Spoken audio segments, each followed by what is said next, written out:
না, এই জন্য ওদের ব্যাপারে আল্লাহ তাআলা বললেন, আলা তোমরা সাবধান হও, ইন্না আউলিয়া, নিশ্চয় আমার আউলিয়াগণ লা খাউফুন আলাইহিম, এই পৃথিবীতেও তাদের কোনো ভয় নাই। আমি একটা গবেষণায় দেখেছি যে আল্লাহর ওলিদেরকে কেউ কখনো উন্নতি করতে পারবে না, তাদের কাছে ব্যর্থ হয়েছে, তাদের কাছে ব্যর্থ হয়েছে, সেটাই হবে। যদি কোনো কিছু করে তার নিজের কপালে পোড়াবে, ওলিদের কিছুই হবে লা খাউফুন, তাদের জন্য কোনো ভয়ের ব্যাপার নাই, তাদের জন্য কোনো ভয়ের কারণ নাই, দুনিয়ার মধ্যে তাদের কোনো ভয় নাই। ওয়ালা হুম ইয়াহজানুন, জোরে জোরে পড়ি সুবহানাল্লাহ। আর আখিরাতেও তাদের জন্য কোনো চিন্তা নাই। অনেকেই বলে, আমার কাছে এটা লাগে, তারা কি এই আয়াতটা পড়ে না, বলে কি যে ওলি কি করবে, কি চিন্তা করবে, কি হবে আখিরাতের আদালতে, আর মুরিদদের জন্য তারা কি বলবে। কিন্তু আল্লাহ তাআলা বলেন তাদের দুনিয়ায়ও ভয় নাই, আখিরাতেও তাদের কোনো চিন্তা নাই। ভাইরা আমার, আল্লাহর ওলি যারা, তাদের দুনিয়ার মধ্যে কোনো ভয় নাই, আখিরাতেও তাদের জন্য কোনো চিন্তা নাই। তাই আমার কেবলাদার হুজুর যেই খেদমত আমাদেরকে শেখাইলেন, এই খেদমত করলে আল্লাহ তাআলার জান্নাত পাওয়া যায়। দুইটি ভাবে খেদমত করতে হয়। এক নাম্বার হলো ইন্নাল্লাহা আশতারা মিনাল মুমিনিনা আনফুসাহুম, আমার ভাইরা, ইন্নাল্লাহা আশতারা মিনাল মুমিনিনা আনফুসাহুম, আল্লাহ তাআলা বলেন নিশ্চয় যারা আমার মুমিন, এই মুমিনেরা আনফুসাহুম, তারা যদি জীবন দিয়ে আমি আল্লাহ তাআলার পথে কাজ করে, আল্লাহ তাআলার পথে যদি তারা থাকে, আমি আল্লাহ তাআলা তাদেরকে জান্নাত দেব। জোরে জোরে পড়ি সুবহানাল্লাহ। দুইটি কাজ করতে হবে, জীবন দিয়ে আল্লাহ তাআলার পথে থাকতে হবে। যেমনি আপনারা জীবন দিয়ে আল্লাহ তাআলার এই ডাকে সাজিয়েছেন। এখানে কার কথা হচ্ছে? কার কথা হচ্ছে? আল্লাহর কথা, আল্লাহর রাসূলের কথা, আল্লাহর বন্ধুদের কথা। কথা ঠিক কিনা? এই তিনজন তো আল্লাহ তাআলা এক আয়াতের মধ্যে রেখেছেন।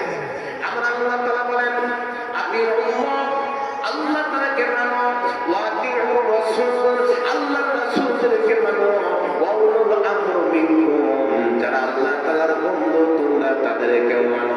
জোরে জোরে পড়ি সুবহানাল্লাহ। তাহলে আল্লাহকে মানতে হবে, আল্লাহর নবীদেরকে মানতে হবে, আল্লাহর বন্ধু যারা উলুল আমর মিনকুম তাদেরকেও মানতে হবে। এইটা আমরা আল্লাহ তাআলার হুকুম ধরে বলুন, ঠিক কি না? ভাইরা আমার, এবার আমরা ঈমান আনলাম। ঈমান যখন আমরা আনলাম, ঈমানটা কিভাবে আসলো?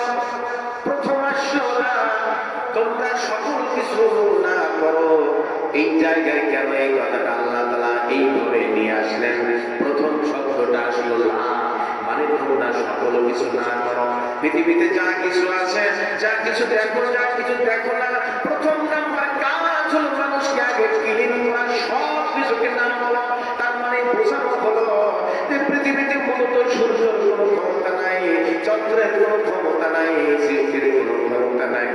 সকল কিছুর থেকে তোমরা আগে নিজেকে ক্লিন করো। জোরে জোরে পড়ে সুবহানাল্লাহ। কোন সৃষ্টির কোনো ক্ষমতা নাই, আল্লাহ তাআলা আগে এটাকে ক্লিন করলেন। কারণ আছে ভাইরা, আমরা বললাম ঠিক আছে, আমরা সব কিছুকে না করলাম, না বললাম সব কিছুকে। যখন আমরা সব কিছুকে না করলাম, যখন নিজেকে ক্লিন করতে পারলাম, তখন আমার আল্লাহ তাআলা বললেন ইল্লাল্লাহ, লা ইলাহা ইল্লাল্লাহ, তাই না? লা ইলাহা ইল্লাল্লাহ।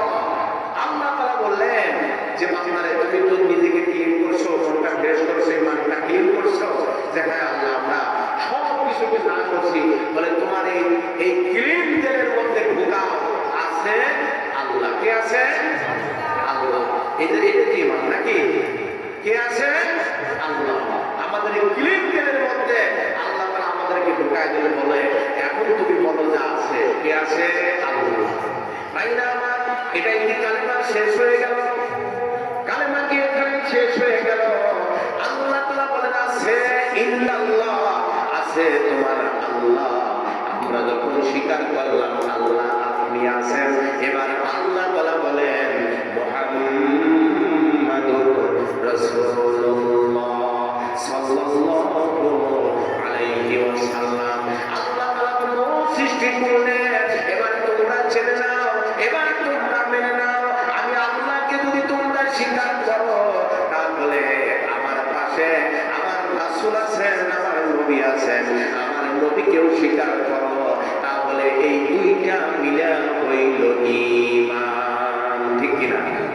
এই দুইটা মিলে কালেমা, এই দুইটা মিলা হলো ঈমান। এই একটা বাদ দিবেন, ঈমান থাকবে না। নবী বাদ দিবেন, আল্লাহ রাখবেন, তাও ঈমান থাকবে না। আল্লাহ রাখবেন, নবী বাদ দিবেন, তাও থাকবে না।